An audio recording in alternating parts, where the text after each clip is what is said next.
नमस्कार, आदाब, बहुत बहुत स्वागत आप सभी का। आप देख रहे हैं खास कार्यक्रम नजर और नजरिया। मैं हूं आपके साथ बुशरा खानम फहाद। अभी कह सकते हैं कि फॉर्मली और पूरी तरीके से आज से रैलियों का, चुनावी प्रचार का आगाज हो चुका है और पहले ही दिन तेजस्वी यादव और मोदी आमने सामने एक तरह से चुनावी मैदान में नजर आए हैं। दोनों की ही रैलियां थी। मोदी जी की बात करें तो दो अलग अलग जगह उनकी रैलियां थी। इसी तरीके से तेजस्वी यादव की भी रैली थी। अमित शाह भी बिहार में ही थे। और अगर मोदी जी की हम बात करते हैं तो मोदी जी आज एक राजनीतिक टोन सेट करते हुए नजर आए, लेकिन उनके पास परोसने के लिए कुछ भी नहीं था। ऐसा लगा कि दोनों हाथ बिल्कुल उनके खाली हैं। 20 साल सत्ता में रहने के बाद और 12 साल केंद्र की सत्ता हासिल करने के बाद भी डबल इंजन की सरकार है, उसके बाद भी उन्हें जनता को देने के लिए कुछ भी नहीं था। वो सस्ते डेटा और रील के नाम पर वोट मांग रहे थे। दिन की रोशनी में वो जनता से टॉर्च जलवा रहे थे मोबाइल की, और उस पर भी वो अपनी पीठ थपथपा रहे थे। वो जंगल राज जो है उसकी याद दिला रहे थे।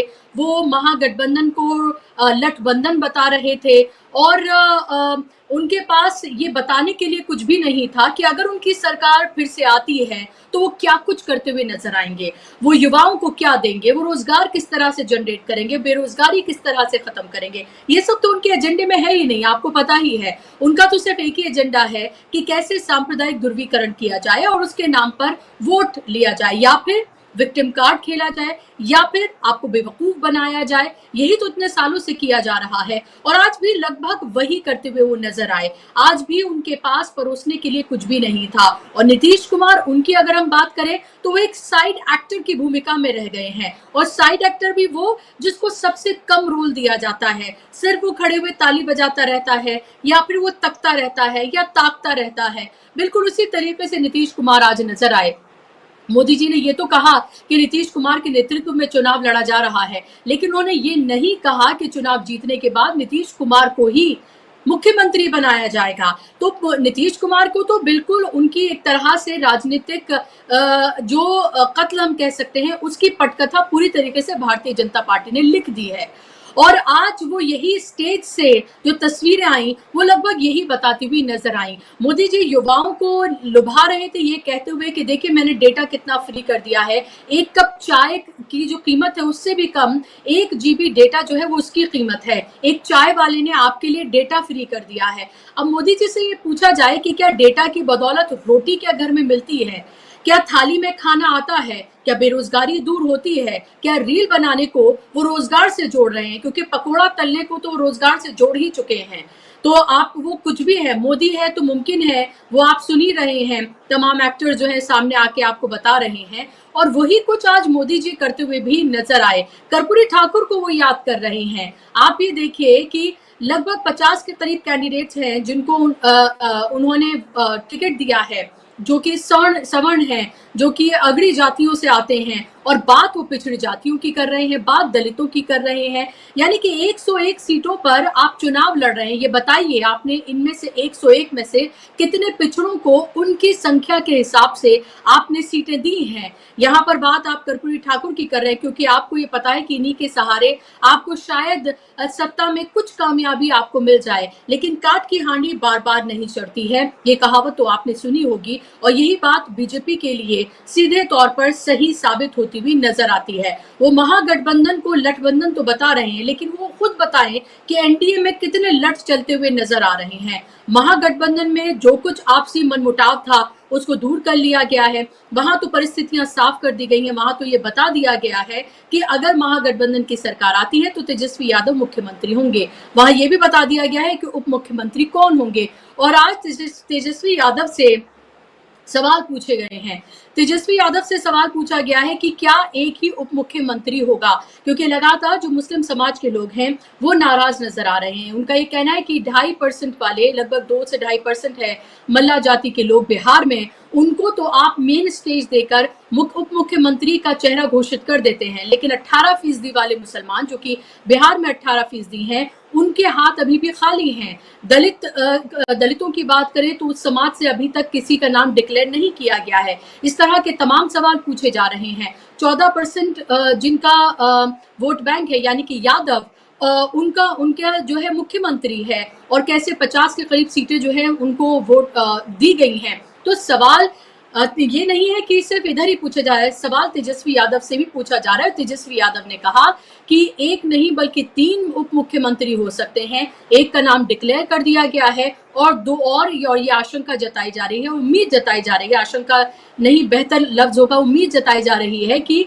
एक मुस्लिम समाज से और एक दलित समाज से भी हो सकता है। तो इस तरह का फॉर्मूला सेट करने की कोशिश की जा रही है, लेकिन ये तभी मुमकिन होगा जब महागठबंधन की सरकार बनेगी। आज से तेजस्वी यादव ने आगाज कर दिया है अपने चुनावी अभियान का। उन्होंने कई रैलियां की, उस रैली में सीधे तौर पर उन्होंने बात रोजगार की है। वो किसी भी तरीके से डिस्ट्रैक्ट नहीं हो रहे हैं, क्योंकि आप ये देखिए कि आज अमित शाह भी बिहार में थे और अमित शाह पहले भी जब थे तब भी वो क्या बात कर रहे थे, वो उसामा यानी कि शहाबुद्दीन जो हैं, जो अब इस दुनिया में नहीं रहे, उनके बेटे की बात कर रहे हैं, क्योंकि आरजेडी ने उनको टिकट दिया है। उन्होंने कहा कि 100 शहाबुद्दीन भी आ जाएंगे तो उसामा को नहीं जिता पाएंगे। यानी कि वही सामाजिक और सांप्रदायिक ध्रुवीकरण, वही राजनीति उनसे आती है। योगी आदित्यनाथ जाते हैं तो बुर्की की बात करते हैं, मोदी जी और अमित शाह जाए तो घुसपैठियों की बात करें। हालांकि आज उन्होंने घुसपैठियों की बात नहीं की, लेकिन अमित शाह जो है वो बार बार शहाबुद्दीन की बात कर रहे हैं, और बार बार उसामा की बात कर रहे हैं, और बार बार उन्हें हराने की बात कर रहे हैं, और वो अपनी तरफ नहीं देख रहे हैं कि वो जब आप शहाबुद्दीन की बात करते हैं तो आपने कितने ऐसे बाहुबलियों को जो है वो टिकट दिया है, अपनी बात भी तो आप करिए।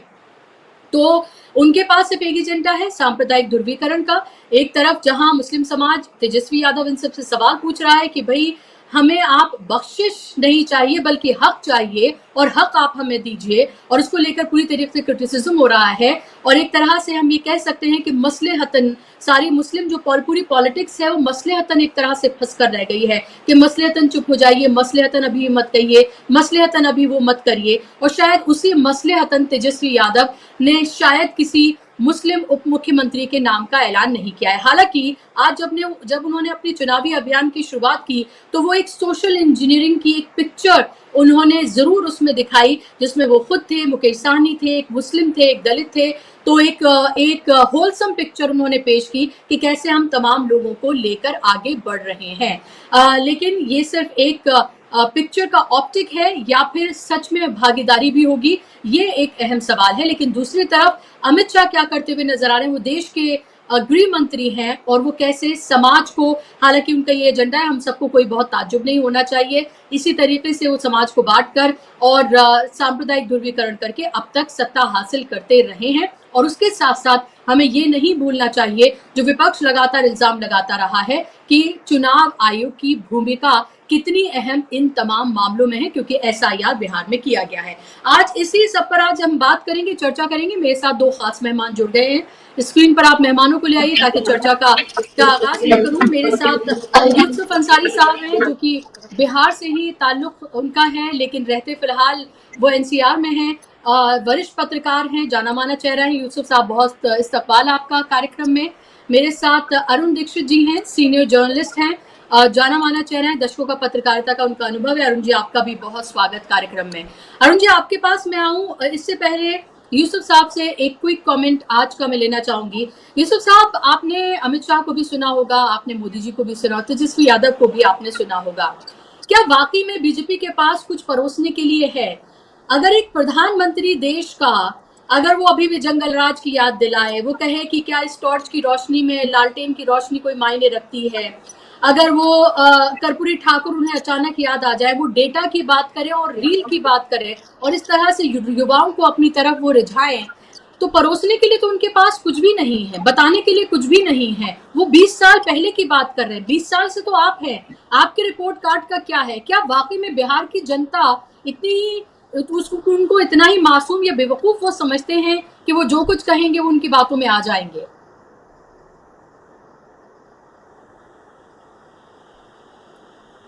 यूसुफ साहब, आपकी आवाज नहीं आ रही है जी, अनम्यूट आप कर ले जी।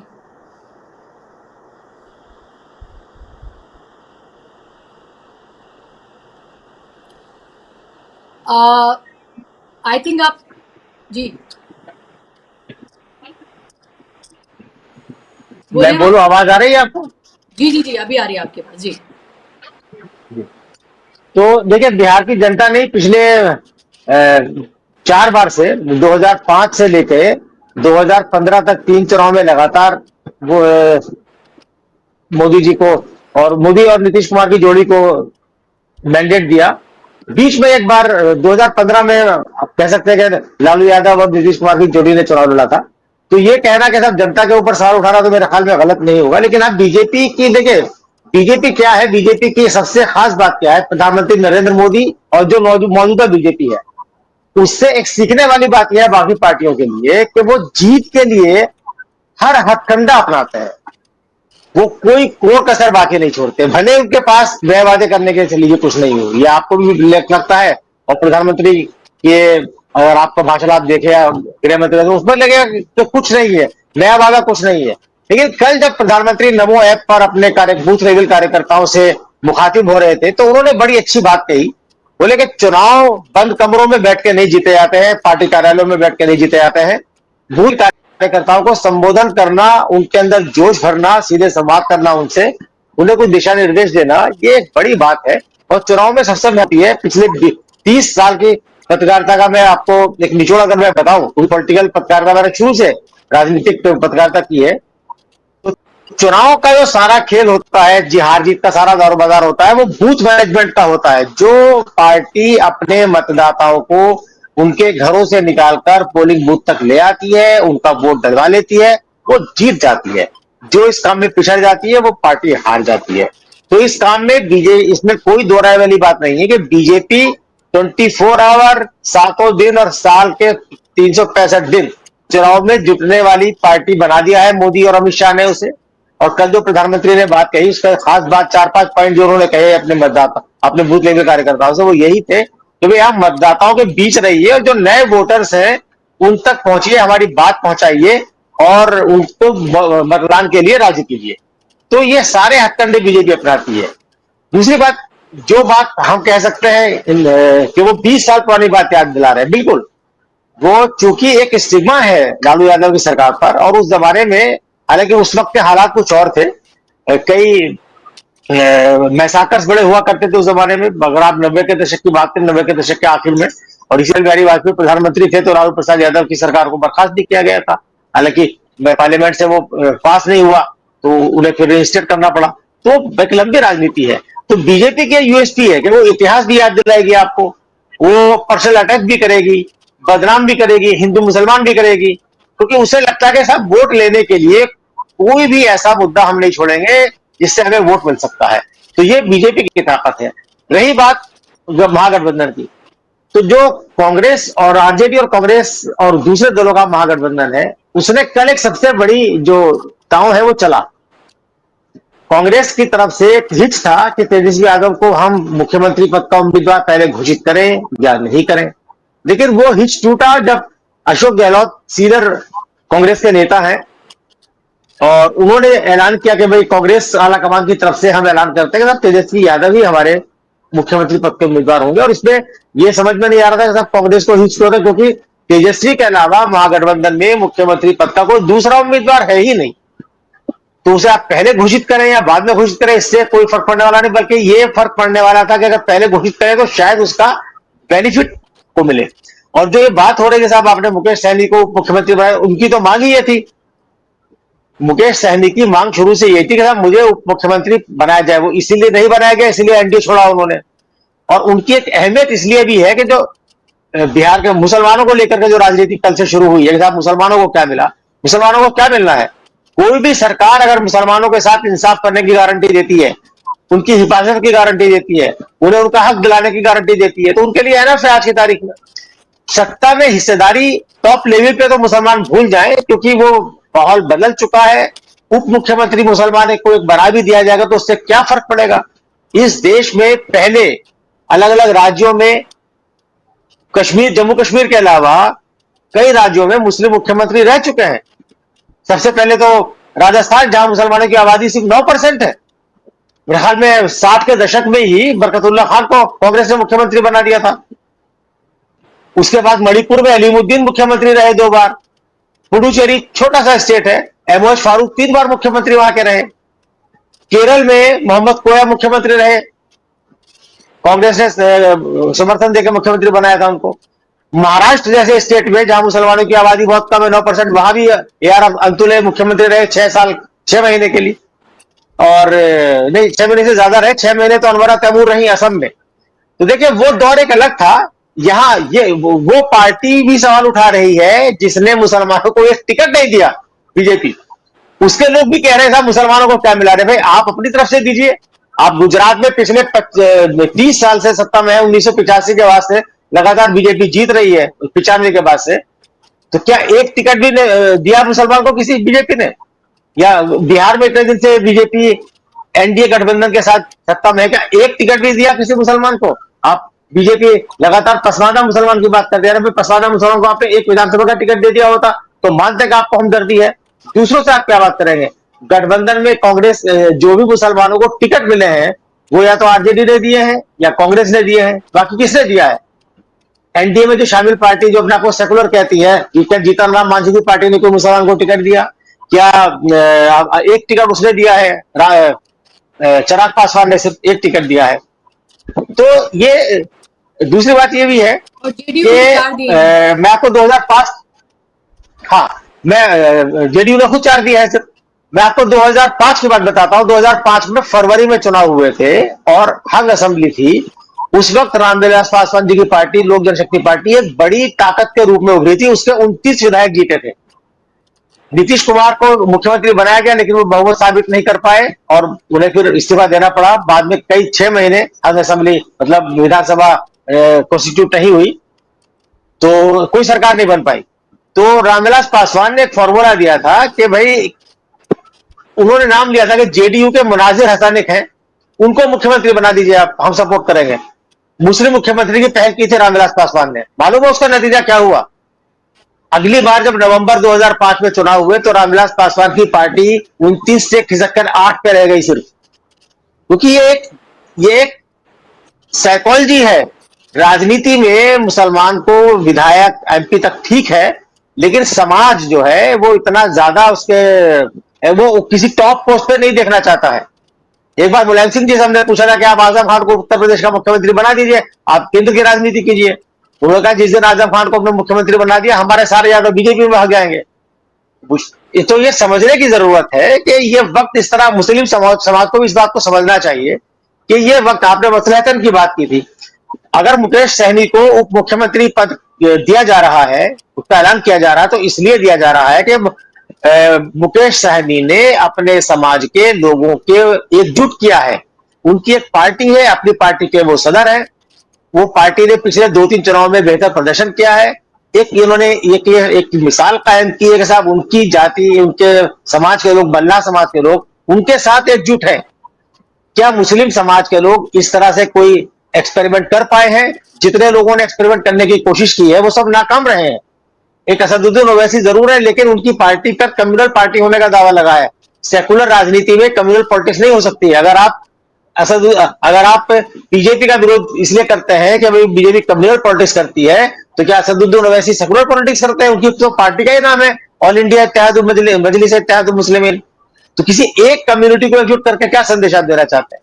हाँ, अगर कोई मुसलमान बिहार में खड़ा हो, उत्तर प्रदेश में खड़ा हो, वो सेकुलर राजनीति करके मुस्लिम वोट एकजुट करे, जैसे काशीराम ने दलितों को एकजुट किया, या चंद्रशेखर कोशिश कर रहे हैं दलितों को एकजुट करने की, तो मुसलमानों को भी हिस्सेदारी उनके शर्तों पर मिलेगी। लेकिन वो दिखाना पड़ेगा ना, उतना जज्बा नहीं है। वो जज्बा नहीं है मुसलमानों के अंदर, सियासत करने का जज्बा नहीं है। सवाल है फिर मैं जी यूसुफ साहब आपसे एक मेरा सवाल है, फिर मैं अरुण जी के पास जा रही हूँ। तो क्या मुसलमानों के हक में सवाल फिर बेईमानी है? तो क्या मुसलमान अपने इतने साल आजादी के बाद से लेकर अब तक क्या मसलहतन गुजारते रहे? इतने साल के बाद भी उनका एक ही मसला है कि आप उनको तहफ्फुज़, सिक्योरिटी दे दें, बाकी वो अपने आप देख लेंगे। तो फिर उनके वोट की भी क्या जरूरत है? फिर उनको रिझाने की भी क्या जरूरत है? फिर तो यही सवाल हो गया ना कि आपका जो ऑर्गेनाइजेशन ऑफ मुस्लिम हो गया है, तो फिर क्या वो सिर्फ बख्शिश पर ही रहे? क्या उनको अपने हक की बात नहीं करनी चाहिए? नहीं, बख्शिश पर नहीं, ये बात गलत है। आप इसको गलत इंटरप्रेट कर रही है। जब मैंने जितने मुख्यमंत्रियों के नाम गिनाए हैं, वो मुख्यमंत्री कांग्रेस ने बनाए, ज्यादातर कांग्रेस ने बनाए। एक अगर केरल को छोड़ दे, केरल में मुस्लिम लीग के मुख्यमंत्री बने थे, वो भी कांग्रेस के समर्थन से बने थे। AR अंतुले को कांग्रेस ने मुख्यमंत्री बनाया। क्यों बनाया?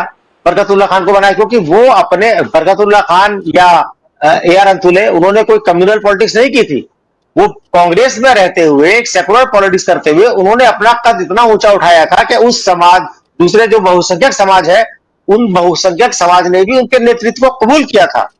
तो आज भी क्या ऐसे नेता, क्या ऐसे किसी भी पार्टी में मुस्लिम, ऐसे मुस्लिम नेता कितने हैं जिनको दूसरा समाज कबूल करने को तैयार हो? या कितने को आपने देखा है बीएसपी दूसरी पार्टी में जहां पैसा देकर टिकट मिलता है, लोग 10-10 करोड़ रुपया देकर के टिकट ले लेते हैं लोकसभा का, और 5-5 करोड़ रुपए का विधानसभा का टिकट ले लेते हैं, लेकिन अपने समाज में डेवलपमेंट के लिए, सोशल रिफॉर्म के लिए या कुछ अच्छा काम करें उसके लिए पैसा खर्च नहीं करते हैं। तो ये बुनियादी फर्क है। मुसलमान ने कभी भी किसी आजादी के बाद किसी मुसलमान को अपना नेता नहीं माना, क्योंकि जैसे ही वो मुसलमान कोशिश करते हैं तो उसके ऊपर जिन्ना होने का ठप्पा लग जाता है, उसमें अलगाववाद की बात हो जाती है। तो मुसलमान ने हमेशा नेहरू को नेता माना, इंदिरा को नेता माना, राजीव को नेता माना, राम मनोहर लोहिया को नेता माना, मुलायम सिंह यादव को नेता माना, काशीराम को माना, मायावती को माना, लालू को माना। तो सेकुलर राजनीति में मुसलमानों का बिलीफ है, और वो बिलीफ इतना स्ट्रांग है जिसका कोई मुकाबला नहीं कर सकता, उसे किसी सर्टिफिकेट की जरूरत नहीं है। लेकिन ये जो एक समाज के अंदर जो एक है कि भाई मुसलमानों ने पाकिस्तान ले लिया तो अब उन्हें यहां क्यों दिया जाए, वो एक सोच जो उपजी है, उसका भी जो मुसलमान है, जो मुस्लिम नेता पॉलिटिक्स में है, वो आपने देखा होगा किसी भी पार्टी में जो बड़े मुस्लिम नेता होते हैं उनका एक अलग रुतबा होता है। आपने 2014 के बाद तो सारा मामला एकदम पलट गया है। कांग्रेस के तमाम मुस्लिम नेताओं ने शिकायत की है कि हमें अपने यहाँ लोग नहीं बुलाते हैं, तो बुलाने से खतरा होता है कि साहब हिंदू मुसलमान हो जाएगा तो इनको दूर रखिए। गुलाम नबी आजाद ने कई बार शिकायत की, सलमान खुर्शीद भी ऑन रिकॉर्ड ये बात बोले हैं। तो क्या वक्त की नजाकत को नहीं समझा जाएगा? वक्त की नजाकत भी तो कोई चीज होती है। वही, इसीलिए मैंने मसलहतन का लफ्ज ही इसीलिए इस्तेमाल किया था। आप वक्त की नजाकत कह रहे हैं। आंध्र प्रदेश में तो उन्होंने बनाया था, जगनमोहन रेड्डी ने एक मुस्लिम को उप मुख्यमंत्री बनाया था। अभी जी, उससे पिछले चुनाव हुए थे 2019 के चुनाव में। क्या जी, लौट रहे मैं आपके पास। महत्वपूर्ण चीजें हैं, क्योंकि ये आज की चर्चा का हम देखेंगे पूरे सोशल मीडिया पर, खासतौर पे वो लोग, बड़ा इंटरेस्टिंग मुझे लगा कि उनका कोई और एजेंडा काम नहीं आ रहा, तो जो राइट विंग के इन्फ्लुएंसर्स हैं सो कॉल्ड, वो पूरे, आप सोशल मीडिया, खासतौर पर आप ट्विटर पर जाएंगे तो वो जो जिहादी लिखते थे मुसलमानों को, वो आज मुसलमान शब्द का इस्तेमाल कर रहे हैं। मुसलमानों को उनसे हमदर्दी हो गई है, और वो ये कह रहे हैं कि मुसलमानों, आपकी आइडेंटिटी बस इतनी रह गई है कि आप मोदी विरोधी हैं।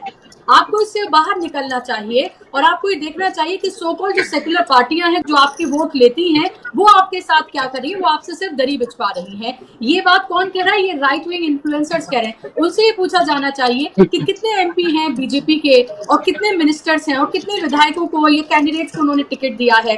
और दूसरी बात, 80-20 की बात, कब्रिस्तान शमशान की बात, घुसपैठियों के नाम पर मुसलमानों को टारगेट करना, ये तो उन्हीं की पार्टी कर रही है। तो मुसलमानों की बात करने की हिम्मत कैसे कर सकते हैं? और दूसरा, मुख्तार अब्बास नकवी से लेकर शाहनवाज हुसैन, उनको क्या मिला बीजेपी में, और आज क्या है उनके पास? तो ये तमाम सवाल तो हैं, उन लोगों से पूछे जाने चाहिए जो एक एजेंडे के तहत ये कर रहे हैं, क्योंकि एक नैरेटिव बनाया जा रहा है ताकि मुसलमानों को बिहार में बांटा जा सके, उनके वोट को बांटा जा सके। अगर हिंदू मुसलमान नहीं है तो चलिए मुसलमानों को इस बार बांटा जाए, ये करने की कोशिश जो है बीजेपी कर रही है। अरुण जी, क्या इस नैरेटिव में बीजेपी क्या कामयाब हो सकती है? आज के भाषण को तेजस्वी के देखें या फिर मोदी जी के देखें, आप कैसे देखते हैं? परोसने के लिए उनके पास कुछ नहीं है, घूम फिर के उनको या तो विक्टिम कार्ड पर आना है, या फिर उनको सांप्रदायिक ध्रुवीकरण पर आना है, या फिर वो वही बात करेंगे, जंगल राज की बात करेंगे। करना उन्हें सब कुछ वही है। हालांकि चाहे वो चुनाव आयोग के तहत सही, या फिर जिस तरह से यूसुफ साहब ने कहा कि बूथ मैनेजमेंट, चुनाव उन्हें उस तरह से लड़ना है, लेकिन रैलियों में वो क्या कुछ करते हुए नजर आते हैं, वो हर हथकंडा अपनाते हैं जिससे वो चुनाव में जीत हासिल करें। बुशरा जी, अगर देश में मुसलमान नहीं होते और गांधी परिवार नहीं होता तो आज शायद नरेंद्र मोदी इस देश के प्रधानमंत्री नहीं होते। दो ही एजेंडे हैं उनके पास और कुछ नहीं है। रही बात मुसलमानों को हक देने की, तो जो कल अशोक गहलोत की प्रेस कॉन्फ्रेंस थी, मैंने सुनी, उसमें उन्होंने कहा था एक सहनी और उसके बाद कुछ और उप मुख्यमंत्री होंगे। तो जगह खुली रखी है। लेकिन दुर्भाग्य की बात यह है कि जो कांग्रेस जितनी बातें यूसुफ अभी बता रहे थे, वो कांग्रेस अब हिम्मत करके मुसलमानों के साथ नहीं खड़ी हो रही है। सबसे बुरी बात क्या है कि राहुल गांधी को भी जनेऊ पहना दे रहे हैं कांग्रेसी। अगर कांग्रेस सीधे मुंह से ये कहती कि कुछ भी हो हम मुसलमानों के साथ हैं, वो नहीं कह पाए आज तक। और यही वजह है कि आप चारों तरफ देखें तो मुसलमान बेचारा जो है करे तो क्या करे। मुलायम सिंह अब दुनिया में नहीं है जो बात कहते थे, बाकी वो लीडरशिप पूरी, मायावती की तो अब जवान बंद है, लालू यादव बीमार हैं, रामविलास पासवान है नहीं, तो मुसलमानों की बात कौन करेगा। और सबसे बड़ा दुर्भाग्य की बात आज यह है कि मुसलमानों का कोई बड़ा नेता भी देश में नहीं है जिसको कश्मीर से कन्याकुमारी तक का मुसलमान अपना नेता माने, चाहे असम से कच्छ तक का नेता। क्योंकि अब ओवैसी एक जगह के नेता हैं, उसके बाद जो नेता आते हैं उन पर कितना टाइम खर्च किया है बीजेपी ने उनको बदनाम करने के लिए, उन पर आरोप लगाने के लिए। एक लंबे समय से ये सब चल रही है और ये इसमें कहीं कोई शक नहीं है कि मुसलमानों को विनोवर करने की कोशिश कांग्रेस ने भी नहीं की। क्यों कि जाएंगे कहां। अब जो बातें कही गई, आज मोदी जी ने जो बातें कही अपने भाषण में और जो लगातार करें, इतना पक्का है कि उनके पास अब कोई मुद्दा नहीं है। अब आप इससे हटके बात कर लेते हैं, मुसलमानों पे बाद में बात करेंगे। आप ये बताइए, अभी महिलाओं को 10-10 हजार रुपए दिए उन्होंने, महिलाओं के नाम पर अपनी माँ का इस्तेमाल किया, जो गाली को की आड़ में महिलाओं को रुलाया और तमाम बातें की। लेकिन जब विधानसभा के टिकट कितने दिए हैं बीजेपी ने, वो औसत देखिए, जो कहा तो 33% आरक्षण देने का प्रस्ताव नारी शक्ति अभिनंदन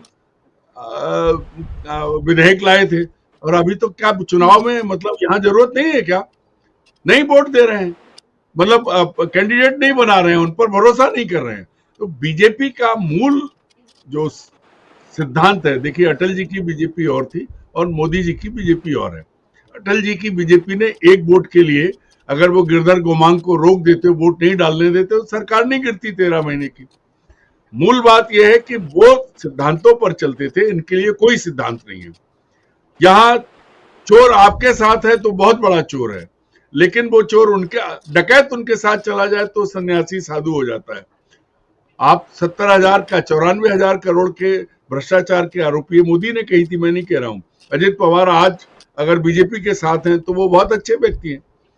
ठीक वही आप अनंत सिंह आरजेडी से जेडीयू से चुनाव लड़ रहे हैं, उनके सारे खून माफ हो जाते हैं। वो बलात्कारी जिसके बालिका संरक्षण गृह में जिस पर तमाम आरोप लगे, सीबीआई ने जांच की, सब कुछ हुआ, उसका बेटा जो है इनके साथ चुनाव लड़ रहा है। तमाम बाहुबली जो है वो इनके साथ चुनाव लड़ रहे हैं। लेकिन अमित शाह को कौन दिख रहा है? शाहबुद्दीन का बेटा दिख रहा है। तो उनका मूल एजेंडा वही है। लेकिन दुर्भाग्य की बात यह है कि देश में सामने जितने भी दल हैं, चाहे वो इंडिया गठबंधन है, वो डंके की चोट पे दम के साथ किसी मुसलमान नेता को अपने साथ नहीं खड़ा कर रहे हैं। बीजेपी ने लगातार अपमानित किया, चलिए बाकियों को छोड़ दीजिए भाई, शहनवाज हुसैन और मुख्तार अब्बास नकवी तो पूरी जिंदगी दरी बिछाते रहे। मैं 45 साल से जर्नलिज्म में हूं, मैंने 1980 से इन लोगों को देख रहा हूं, दिल्ली में मैं रहा हूं, नवार टाइम्स में मैंने इन सबके पूरे इनकी विचारों की जो है कहां से धीरे धीरे धीरे धीरे बढ़े। लेकिन अटल जी जब तक थे, सिकंदर वक्त जी थे, तमाम चेहरे थे बीजेपी में। आज तो इस्तेमाल की बस से ज्यादा नहीं है, सिर्फ यूज एंड थ्रो कर रही है। अब जंगल राज की बात है तो जंगल राज, मोदी जी को जंगल राज बिहार का दिखता है। कब दिखता है? 20 साल बाद जंगल राज दिख रहा है। 20 साल से अभी पटना में लोग मारे जा रहे हैं, अस्पतालों में घुस के मर्डर हो रहे हैं। इसको कौन सा राज कहेंगे? ये कौन पूछेगा? ये पूछने का काम तो हम और आप नहीं कर सकते ना। जिन पर वो आरोप लगा रहे हैं उन्हें पूछना चाहिए कि भाई कैसे मर्डर हो रहे हैं, कैसे किडनैपिंग हो रही है, ये कौन सा राज है? ये क्या भगवान जी का राज है क्या कि अस्पताल में इलाज करा रहे व्यक्ति को जाके गोली मार दी जा रही है? तो सवाल पूछने के लिए जिस तरह से उनसे सवाल पूछे जाने चाहिए, बुचरा सबसे बड़ा दुर्भाग्य है कि विपक्ष उस तरह के सीधे सवाल नहीं पूछता। क्योंकि आज अगर मोदी जी को 20 साल बाद बिहार में जंगल राज दिखता है तो उनसे ये तो पूछ लो कि अभी भी मणिपुर में किसका राज है, कौन सा है? हरियाणा में जो भी हुआ वो कौन सा राज है? और गुजरात में जब आप मुख्यमंत्री थे तब कौन सा राज था? ये कौन पूछेगा? ये हम और आप नहीं पूछ सकते, क्योंकि हम लोग पार्टी नहीं है। लेकिन एज ए जर्नलिस्ट, एक तटस्थ पत्रकार के तौर पर ये सवाल उठता है। अब सबसे बड़ी चीज, मोदी जी मुद्दे कहां से लाएंगे? मोदी जी के पास अब थोड़ा मजाक की बात है कि कह रहे हैं कि नीतीश कुमार जी के नेतृत्व में चुनाव लड़ा जाएगा, और अमित शाह ने क्या कहा है, मुख्यमंत्री कौन होगा ये विधायक तय करेंगे। तो यही बात होगी कि बारात लेके कोई दूल्हा जाएगा, दुल्हन लेके कोई दूल्हा आएगा। ये मतलब आप यही तय कर नहीं पा रहे हैं। वहां ठीक है, आपने तेजस्वी के परिवार पर, उस पर तमाम आरोप लगाइए। देखिए, नरेंद्र मोदी की पॉलिटिक्स अगर आप देखें जब से वो मुख्यमंत्री बने, तो आप गुजरात को याद कीजिए। उनकी पॉलिटिक्स में जो गुजरात मॉडल है, उस गुजरात मॉडल का सीधा सीधा मतलब है विपक्षी को खत्म करो, नेस्तनाबूद करो, चाहे वो पार्टी के भीतर हो, चाहे वो पार्टी के बाहर हो। पहले अपनी पार्टी में उन्होंने पूरा गुजरात में पुरानी वो लीडरशिप जो मोदी से सीनियर थे, बहुत सारे नाम है, सब खत्म कर दिए, कहीं नहीं है कोई। जी। अब एक दिन में मंत्री हटाते हैं, वो करते हैं ताश के पत्तों की तरह फेंटते हैं, कोई सवाल नहीं पूछता। संघ भी घुटने के बल है, कोई बात नहीं कर रहा है। क्यों? संघ को लगता है कि वो मुस्लिम विरोधी जो संघ का एजेंडा था, उसको मोदी अच्छे से आगे बढ़ा रहे हैं। होता रहे जो होता है, नहीं बोलेंगे मोदी जी तो नहीं बोलेंगे। आप सवाल पूछिए, मीडिया के सामने तो आज तक आए नहीं है। मैं 98 में भोपाल में जब वो यहाँ प्रभारी बन के आए थे विधानसभा चुनाव के वक्त, तब हमारा उनसे एक बार संवाद हुआ था। उन्होंने कहा मेरे पास खबर नहीं होती, वो कभी भी मीडिया से बात नहीं करते, तो बात कैसे पूछेंगे आप? मूल बात यह है कि उन्होंने जो तय कर लिया है, उन्हें ये मालूम है कि उन पर कोई सवाल संगठित रूप से खड़े होकर सामने नहीं उठाएगा। और उसमें सबसे बड़ी भूमिका हमारी बिरादरी की है, जिसे आज हम गोदी मीडिया कह रहे हैं। जो सरकार के सामने, सरकारी मीडिया अपनी जगह है, बाकी जो सेठों का मीडिया है, सारे कितने हाउसेस अब इंडिपेंडेंटली काम कर रहे हैं, जो खड़े हो रहे हैं, वो उनको दबा के इस लेवल पे ला दिया गया कि आप एनडीटीवी खरीद लिया, बाकी चीजें गई, करेंगे तो आप क्या करेंगे? वो किसी को भी काम करने नहीं दे रहे। उन्होंने एक अघोषित आपातकाल है। अभी बहुत छोटी सी बात बता रहा हूँ, मध्य प्रदेश में मुख्यमंत्री से एक लड़के ने इंदौर में सवाल पूछ लिया, वो जब ऑफिस पहुंचा प्रेस कॉन्फ्रेंस से, उसकी नौकरी चली गई। ठीक ऐसे ही भोपाल में एक सचिन के साथ हुआ। तो पूरी दिल्ली, बरसों दिल्ली में रहा हूं, मेरे सारे साथी अब तो सब सेवानिवृत्त हैं, हमारे ट्रेनी जो थे वो आज की तारीख में एडिटर्स हैं, सब मानते हैं कि सर कुछ नहीं हो सकता। दरअसल नरेंद्र मोदी ने ये तय किया कि वो झूठ बोलेंगे, गाली देंगे, सब कुछ करेंगे, और अगर ये नहीं चलेगा तो विक्टिम कार्ड प्ले करेंगे। लेकिन वो किसी ना किसी तरह जो क्राउड है उसको अपने साथ जोड़ने में सफल रहेंगे, और कुछ नहीं। तो इस देश का आदमी किस पे खुश हो जाता है? मैं बात करता हूं लोगों से कि भाई आखिरकार आप क्या देख रहे हैं?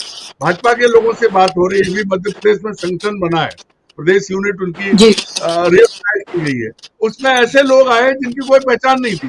पुराने भाजपाई कहते हैं कि हम करें तो क्या करें, सबकी भाजपा और थी, हमारी भाजपा और है, कोई सुनने वाला नहीं है।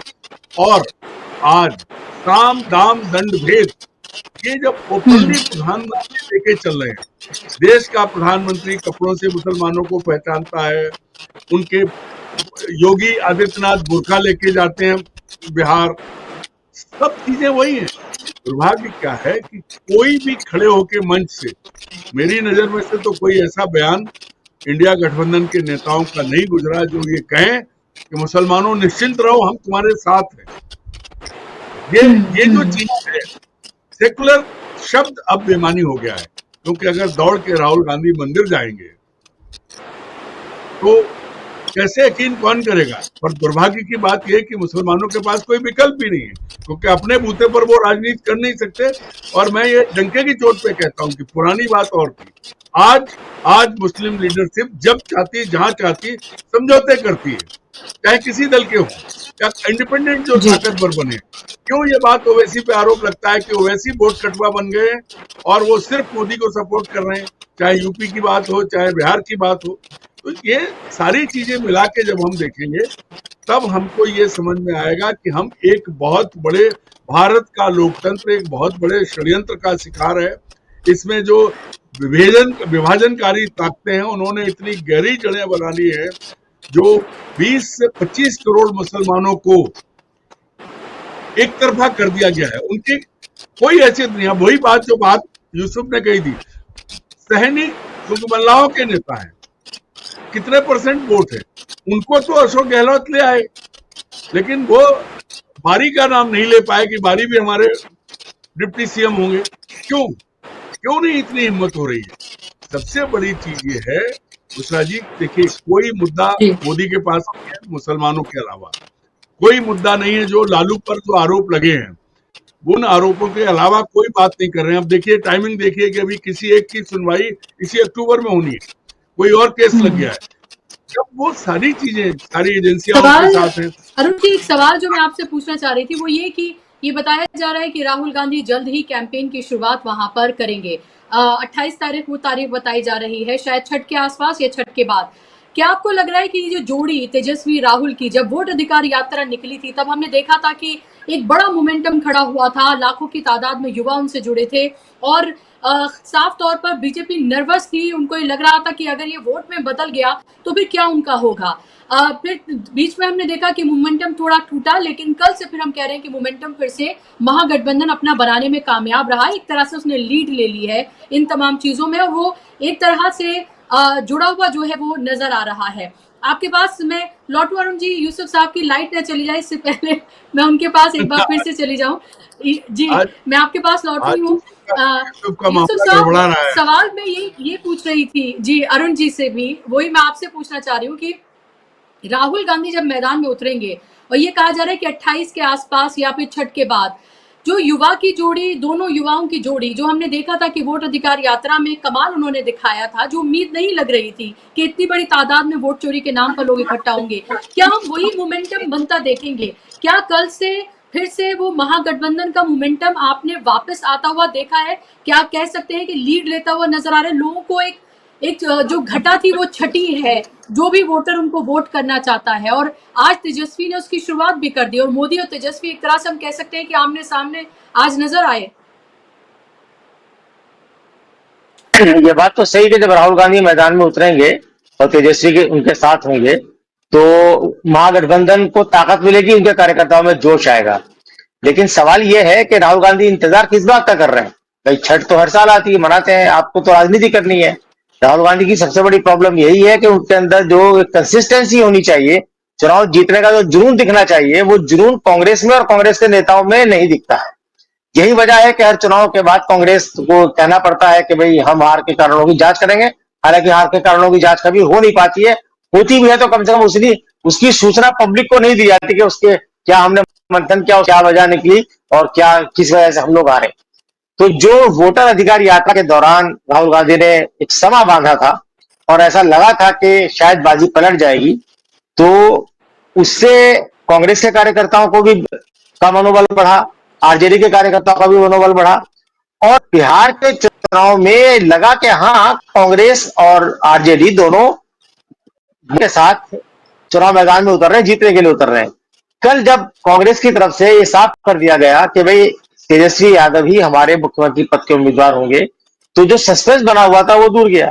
अब एनडीए बैकफुट पर है, एनडीए को बताना चाहिए कि नीतीश कुमार के नेतृत्व में आप चुनाव लड़ रहे हैं, लेकिन क्या नीतीश कुमार ही अगले मुख्यमंत्री होंगे या उनका हाल महाराष्ट्र में शिंदे की तरह हो जाएगा? हालांकि शिंदे के साथ कोई पहला ऐसी बार नहीं हुआ था, किसी भी पार्टी में प्रोरोगेटिव है। बहुत पुराने जमाने की बात है, अरुण दीक्षित जी को याद होगा कि अर्जुन सिंह के नेतृत्व प्रदेश का चुनाव कांग्रेस ने जीता और जब अर्जुन सिंह आए यहाँ डिस्कस करने के लिए कैबिनेट, तो उन्होंने कहा गया कि नहीं, आपको तो हम राज्यपाल बना रहे हैं। इसी तरह कांग्रेस में 2004 में भी हुआ था, सुशील कुमार शिंदे के नेतृत्व में चुनाव लड़ा गया था, लेकिन बाद में उन्हें गवर्नर बना दिया गया था, विलासराव देशमुख को दोबारा मुख्यमंत्री बनाया गया था। तो ऐसा राजनीति में होता है। लेकिन यहां पिछले चुनाव से 2020 के चुनाव से ये चर्चा है कि बीजेपी अगली बार अगर चुनाव जीतेगी, एनडीए जीतेगा, तो मुख्यमंत्री बीजेपी का होगा। बीजेपी समर्थक जितने बड़े पत्रकार हैं या राजनीतिक विश्लेषक हैं जो अलग अलग टीवी पर डिबेट्स में बैठते हैं, वो पहले दिन से, जब से बिहार का चुनाव शुरू हुआ है, वो पहले दिन से एक ही बात हर व्यक्ति कह रहा है कि अगर एनडीए की सरकार बनेगी तो नीतीश कुमार मुख्यमंत्री नहीं होंगे, इस बार मुख्यमंत्री बीजेपी का होगा। और बीजेपी का ये ट्रैक रिकॉर्ड रहा है कि बीजेपी जिस राज्य में वहां की किसी क्षेत्रीय पार्टी के साथ रहकर साथ लेकर बीजेपी ने अपनी जगह बनाई है। छोटे भाई की भूमिका से शुरू हुआ बीजेपी का राजनीतिक सफर उस राज्य में उस पार्टी को पूरी तरह निगलकर बड़ी पार्टी बनने तक आके क्या खत्म यूसुफ हुआ है। साहब नीतीश हमने कुमार ऐसे ही असम में खामोश देखा। तमाशा देखते रहेंगे? क्या नीतीश कुमार ऐसे ही खामोश तमाशा देखिए देखते रहेंगे, या फिर आपको लगता है देखिए कि चुनाव के बाद की रणनीति उनकी कुछ और है? देखिए चुनाव के बाद की रणनीति वो तो सारे ऑप्शंस खुले होते हैं। गठबंधन किसी के साथ कोई एग्रीमेंट लीगल एग्रीमेंट तो है नहीं। गठबंधन टूट भी सकते हैं। हमने देखा 2019 में महाराष्ट्र में गठबंधन टूटा। बीजेपी और उद्धव ठाकरे के बीच बात नहीं बनी।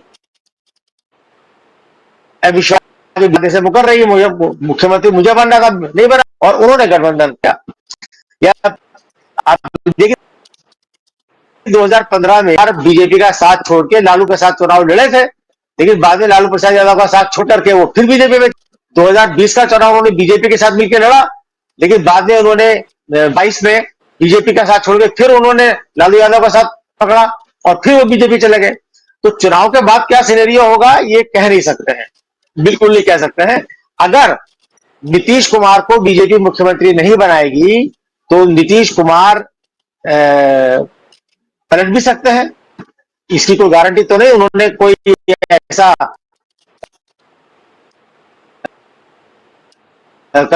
पलट चुका है। वो चुनाव के बाद के सिनेरियो पर अभी डिस्कस करनी है।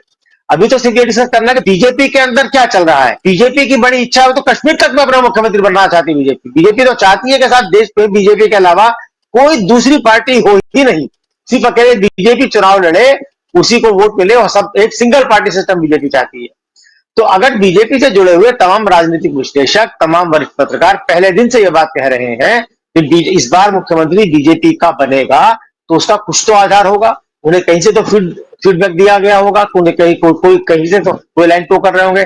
कल एक बहुत हल्के फुल्के बीजेपी के प्रवक्ता है जफर इस्लाम खान, उन्होंने एक दो टीवी चैनलों से बात करते हुए, शायद किसी एजेंसी से बात करते हुए कहा कि चुनाव के बाद नीतीश कुमार ही हमारे मुख्य। क्या वो अथॉराइज पर्सन है कहने के लिए? क्या अमित शाह नहीं कह सकते ये बात? क्या मोदी नहीं कह सकते ये बात? मोदी कहे, अमित शाह कहे तो बात समझ में आती है। जफर इस्लाम खान उनके प्रवक्ता में कौन सी कैटेगरी में क्या उनकी बात पर कोई यकीन कर रहा है? लेकिन एक लीपापोती करने की कोशिश बीजेपी की तरफ से लगातार हो रही है। ये भरोसा दिलाने की कोशिश हो रही है कि साहब हम नीतीश को, तो आप अगर नीतीश को ही बनाना है तो आप किसी पद से ऐलान कर दें। मोदी जी ऐलान कर दें, अमित शाह जी ऐलान कर दें, जेपी नड्डा ऐलान कर दें, तीन में से कोई एक आदमी ऐलान कर देगा नहीं नीतीश कुमार ही को ही हम मुख्यमंत्री बनाएंगे अगर पार्टी जीतेगी तो। उसमें क्या हर्ज है भाई? उसमें मेरे ख्याल में तो कोई हर्ज है नहीं। तो चुनाव के बाद क्या परिस्थितियां होंगी और रीअलाइनमेंट फोर्सेस तो चुनाव के बाद हो ही सकता है, उसमें कोई आश्चर्य वाली बात नहीं है। मुकेश सहनी को अगर मुख्यमंत्री डिप्टी सीएम बनाने की बात नहीं कही होती तो हो सकता है वही उधर भाग जाते, या हो सकता है जो लोग वहां पर हैं वो इधर आ जाए। कुछ भी हो सकता है। राजनीति में हमेशा नई पॉसिबिलिटीज की गुंजाइश होती है, इसलिए कहते हैं कि राजनीति में हमेशा नई पॉसिबिलिटी तलाशी जाती है। जी बिल्कुल। सवाल लेकिन यही है कि नीतीश कुमार जिस तरह से मंचों से नजर आ रहे हैं, आज भी हमने देखा है कि एक ऐसे साइड एक्टर की भूमिका में वो नजर आए जिसको रोल भी ना के बराबर ही दिया जाता है। तो वैसे ही वो नजर आ रहे हैं, टोकन की तरह ही वो मंच पर है। बिल्कुल उसी तरह की वो बातें करते हुए नजर आते हैं। उनकी बॉडी लैंग्वेज क्या है, उनका हाव भाव क्या है, वो सब कुछ वहां पर दिख रहा है। फिर भी इससे इनकार नहीं किया जा सकता कि उनका अपना एक वोट बैंक है, और वो कितना उसमें तब्दील होता है नीतीश कुमार की इस स्थिति को भी देखते हुए भी वो एक बड़ा सवाल है। क्योंकि महिला वोट बैंक जो है वो बड़ा वोट बैंक नीतीश कुमार का माना जाता रहा, लेकिन उसमें भी तेजस्वी यादव ने कहीं ना कहीं सेंधमारी की है।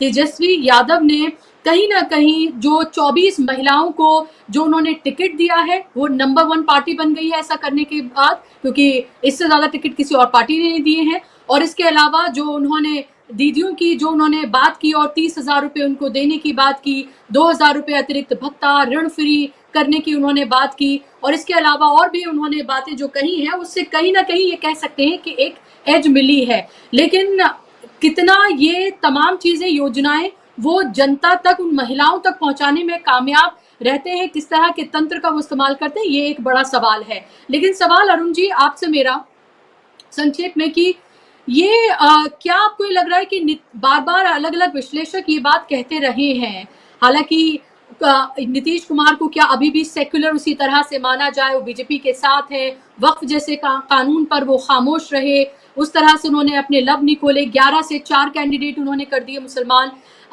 लेकिन अगर उनको ये लगेगा कि सत्ता बीजेपी के हाथ जा रही है या बीजेपी अपना मुख्यमंत्री बनाने में कामयाब हो सकती है उनकी कुर्बानी पर, तो क्या आपको नहीं लगता कि वो लालू प्रसाद की तरफ जाना ज्यादा पसंद करेंगे और उधर सत्ता सौंपना ज्यादा पसंद करेंगे?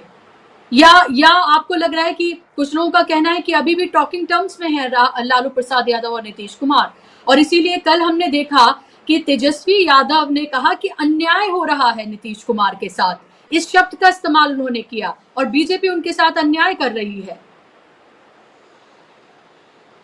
बात से सहमत हूं। एक बात आप समझ लीजिए, नीतीश कुमार अनुभवी राजनेता हैं, अभी ठीक है, बीमार हैं, मानसिक स्थिति क्या है यहाँ अभी नजदीक से नहीं देखा है, लेकिन अगर कल को ये बात आएगी कि बीजेपी बिहार में सत्ता पर काबिज होना चाहती है, तो मैं ये मानता हूं, मैं नीतीश कुमार जी को 85 से जानता हूं, अभी उन्होंने कई बार इधर से उधर किया, पलटू राम कहला रहे हैं, लेकिन कल को अगर जरूरत पड़ेगी तो वो लालू यादव के साथ खड़े होंगे, मोदी की पार्टी के साथ नहीं खड़े होंगे, मोदी वाली बीजेपी के साथ वो नहीं खड़े होंगे। और एक और चीज देखिए, कई मंत्री, जदयू के कई बड़े नेता मंत्री भी अभी तक लालू परिवार के साथ में संपर्क में है।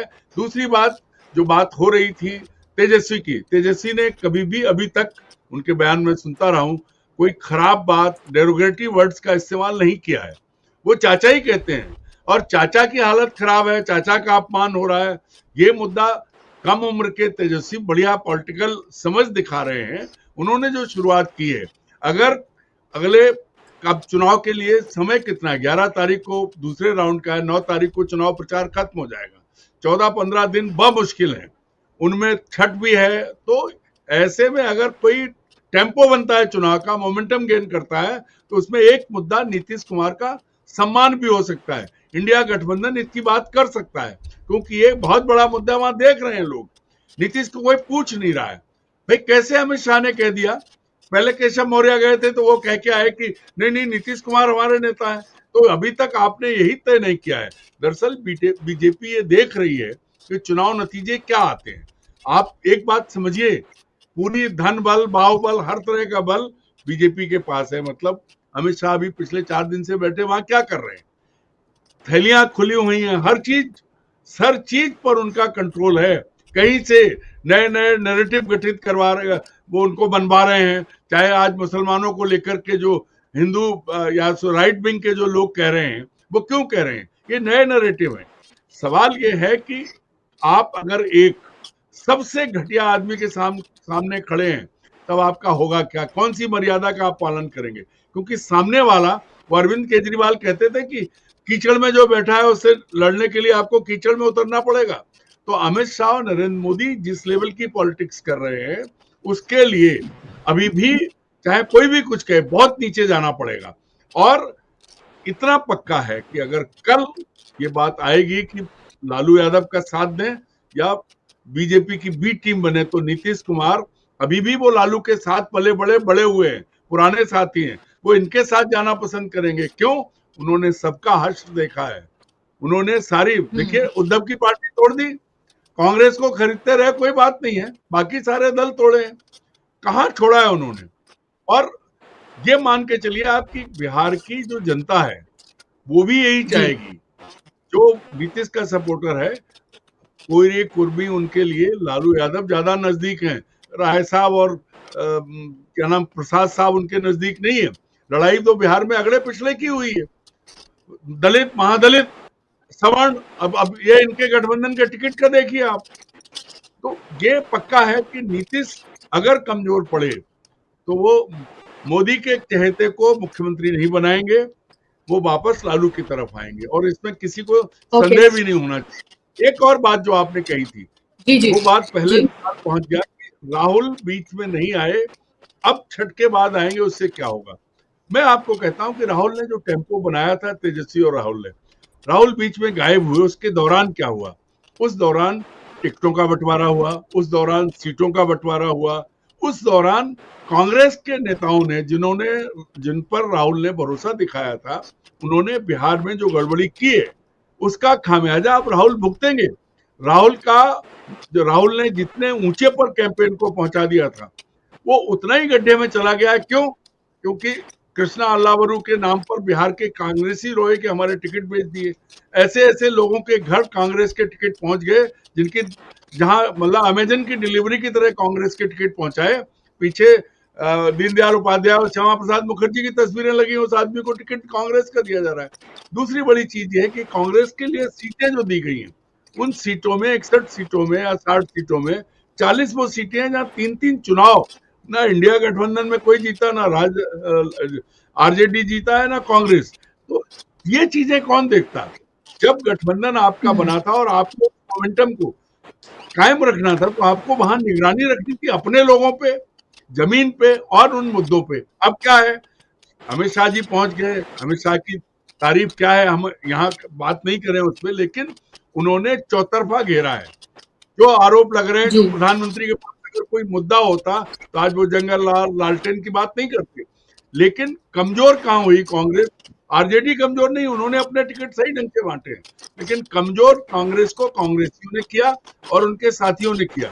अगर कांग्रेस कमजोर नहीं हुई होती तो अगर मुकेश सहनी का नाम आया था तो बारी का भी नाम आता है, डंके की चोट पे आता है, क्योंकि 18% मुसलमान है और उप मुख्यमंत्री कह देने में कौन से सलाहकार हैं राहुल के? क्योंकि राहुल की प्रॉब्लम ये है कि जिन एडवाइजर पे भरोसा कर बात आप कह रहे हैं बिल्कुल। और हमने देखा एक वीडियो भी है जहां कार्यकर्ता सीधे कृष्णा अल्लावरू जो हैं उनको ये कहते हुए नजर आ रहे हैं कि आप भले ही पार्टी से निकाल दीजिए, लेकिन आपने टिकट जो है वो बिके हैं और आपने संघ के लोगों को और राहुल गांधी की जो पूरी पॉलिटिक्स है उसको ध्वस्त किया है आपने, और संघ के लोगों को आपने टिकट दिए हैं।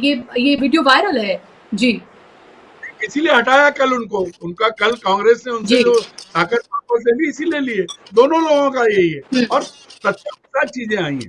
भाई कौन कम पैसा देख के कांग्रेसी गिर रहे हैं, मैं पिछले 45 साल से देख रहा हूँ।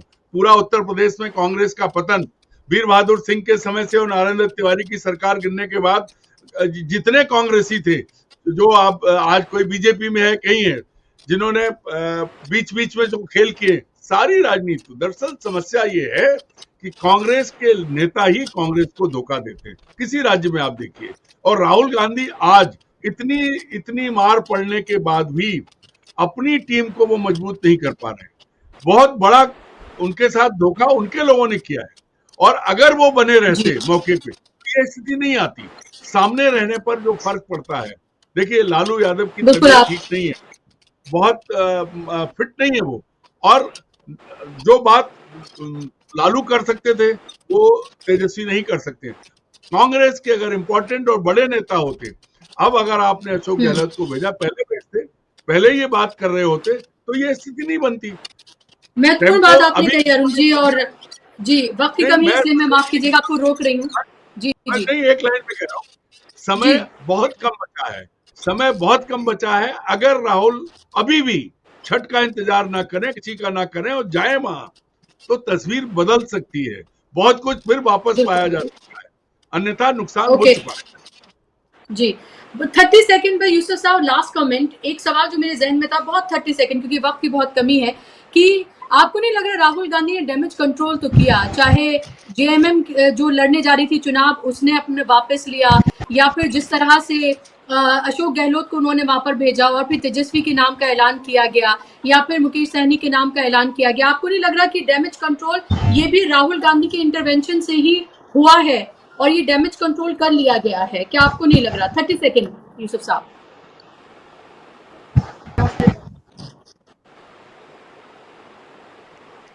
लग रहा है आपके सिग्नल का इशू है, तो मैं यहाँ कार्यक्रम को वाइंड अप करूंगी। आपकी आवाज मुझ तक नहीं आ रही है और फ्रेम भी आपका फ्रीज लग रहा है। वक्त की कमी है। अरुण जी बहुत बहुत शुक्रिया आपका कार्यक्रम का हिस्सा बनने के लिए। यूसुफ साहब आपका भी बहुत शुक्रिया कार्यक्रम में जुड़ने के लिए। और जाहिर सी बात है अब ये देखना है कि आगे ये जो पूरा चुनावी कैंपेन है जिसकी आज फॉर्मली जिसकी शुरुआत हो गई है, और लग रहा है कि अब पूरे शबाब पर है बिहार का चुनाव, बहुत कम वक्त बचा है पहले चरण की वोटिंग के लिए और 14 नवंबर को ये पता चलेगा कि कौन मुख्यमंत्री बनना जा रहा है, किसकी सरकार आ रही है, मुख्यमंत्री कौन बनेगा, ये सब कुछ पता चलेगा 14 नवंबर को। बहुत कम वक्त है, लेकिन बिहार की सियासत से केंद्र की सियासत पर भी बहुत गहरा असर पड़ने वाला है, इसीलिए बिहार का चुनाव बेहद महत्वपूर्ण है। आज के लिए बस इतना ही। नमस्कार।